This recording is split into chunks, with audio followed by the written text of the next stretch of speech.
Работите вие? Да. Да? Работите? А што работите? А излезете по улици да питате, да барате пари или шишиња да изберете? Да. Да? Избираме шишиња. Да, и тешко ви е? Не.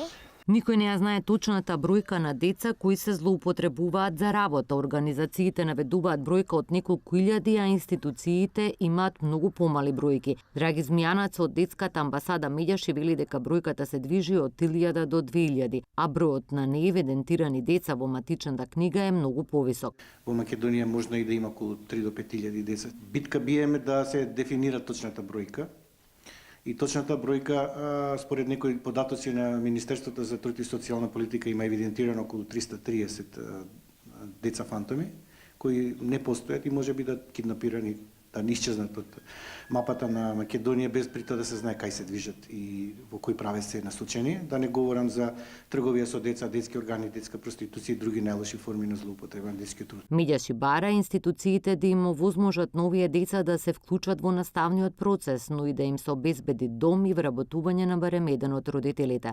Формиравме 8 подвижни екипи во соработка со меѓуопштинските центри на град Скопје, кои имаат регистрирано 248 деца кои работат на улица. Некои од нив биле сретнати неколку пати. 15 од овие деца кои биле распределени во Центарот за дневна грижа сега го следат наставниот процес, а во Центарот се сместени 15 други. На територијата на Скопје отворени се 2 социјални центри во Киселавода и Шуто Оризари. Од почетокот на социјалната реформа 22.374 деца добиваат детски додатоци. 2 пати е зголемен бројот на деца од сиромашни семејства кои добиваат социјална помош.